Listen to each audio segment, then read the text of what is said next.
Is Overwatch 2 a true sequel? I was able to play a new co-op mission and the new PvP mode at BlizzCon and learn way more about their pretty interesting approach to a sequel, because yes, there is a lot of new content, but if you own the first game, then you also get a ton of that stuff for free when Overwatch 2 launches.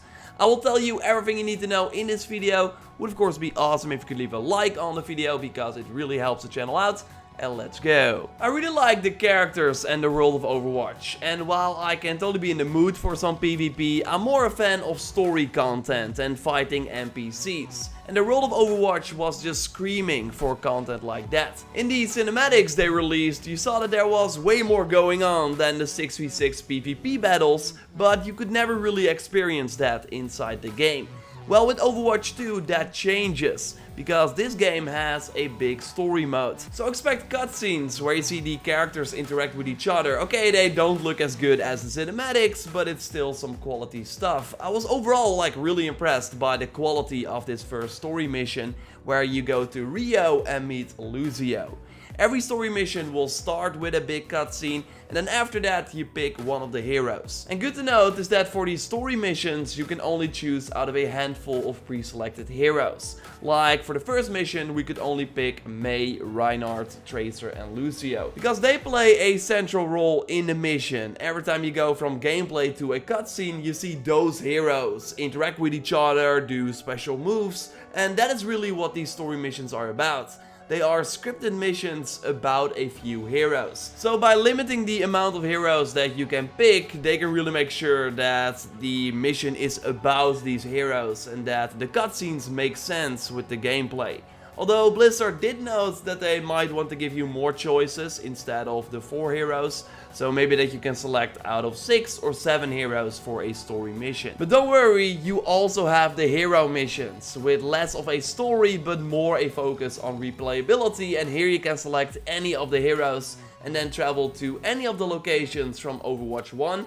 So every PvE and PvP location, but also all the new PvP maps and the PvE locations from the story missions out of Overwatch 2 will be used in the hero missions. So there should be a ton of variety, and on top of that you also have multiple objectives per map. The examples they gave were, for example, where you had to kill special lieutenant enemies in the map, or hold up, so defend a position from incoming enemies. And there should be more, of course, in the final release, and hopefully they add some nice twist, because this all sounds very familiar. But yeah, overall the idea is that on the same map you can have different experiences, and something that will change that up as well are the enemies. I had to fight the null sector enemies in the hands-on demo. They're basically an endless army of robots, drones, and some variants that you see right here that I could not fight in the demo, but that looked pretty interesting. Then you also have the Talon enemy group, and there should be more of these enemy groups in the final game. So then it can really be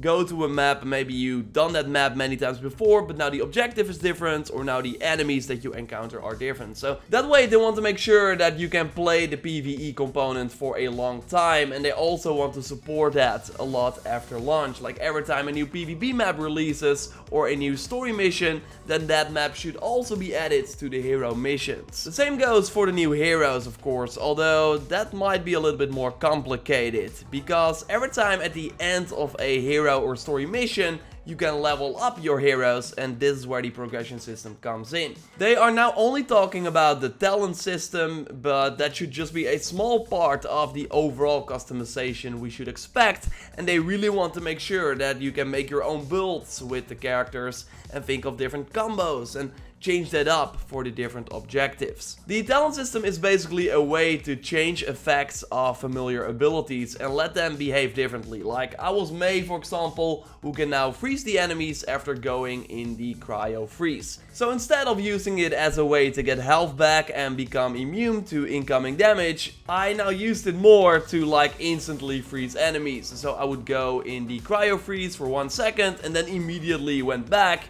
to freeze the surrounding enemies. But it's of course also nice to still wait in the cryo freeze, and then all the enemies that are waiting to attack you again will be frozen when you get out, giving this first defensive ability a completely new purpose too. but you can also choose a snowball effect, and then turn the cryo freeze into a snowball that will knock back enemies. And that's the idea, like at the start of a mission you pick one of the 2 talents for each level, and then you will be rocking them for the whole mission. On level 10 you unlock another line of talents. In the case of Tracer, on level 10 you get a talent called Chain Reaction that will deal extra damage to enemies that were already damaged by the bomb. And during the Overwatch panel they also showed an example of a combination of talents. With Torbjorn you can, for example, turn your turret into a flamethrower instead of using the minigun.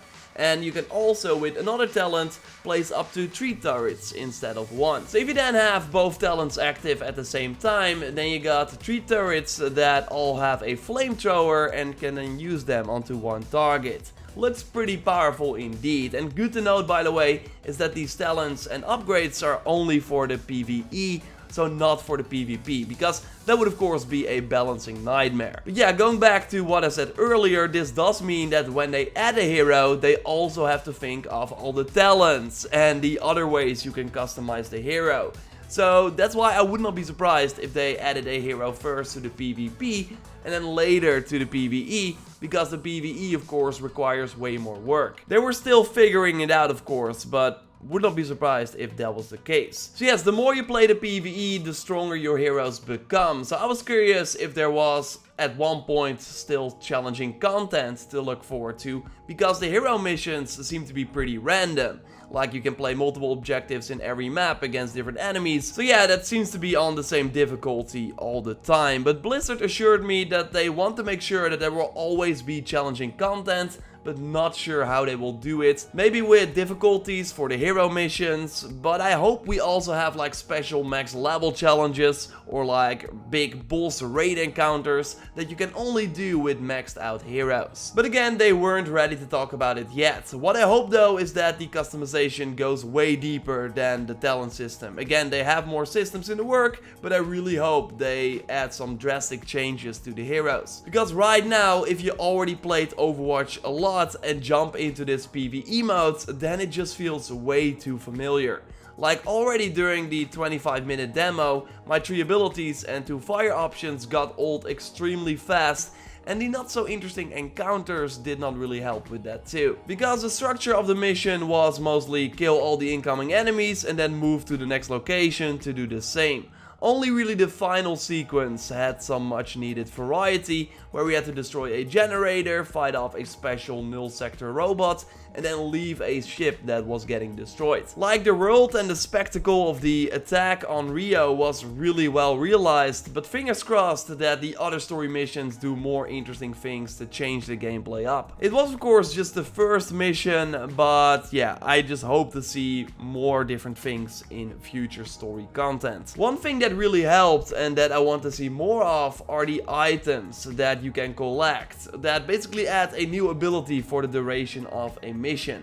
After certain points you would find a chest and then can pick up a heal station, for example. So then if you are not a support hero, you can still heal. But you can also go even more offensive with the corrosive grenade. That is great against bosses because they then take even more damage after you throw the grenade. And then you got a barrier too, but there were even more items in the demo.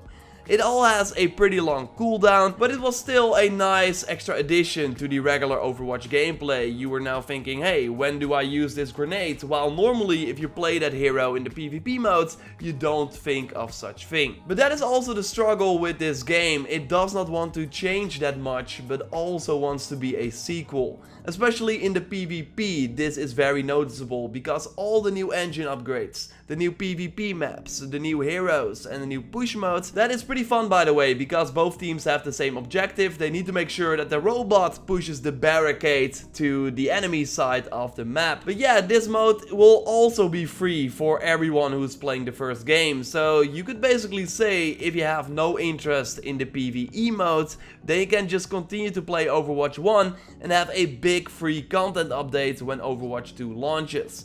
Plus, you can also play with everyone who owns Overwatch 2. And also, all the post-launch PvP content should be free if you don't own the second game. It's pretty insane, because now you just have a choice to buy Overwatch 2 for the PvE or keep playing the base game. There will be exclusive cosmetics though that you can only earn in the PvE, that you can then take to the PvP. So you will be missing out on those if you just play the PvP in Overwatch 1, but that is really it. It's a very generous approach in my opinion, just like the fact that you don't start from scratch, but keep all your skins and can use them in Overwatch 2. But yeah, I agree that they could have just released the PvE mode as a separate expansion, but I think the main reason they call it Overwatch 2 is to appeal to new players. Or to have returning players be interested again, because I played Overwatch when it launched back in 2016, then kind of fell off and sometimes jumped back in.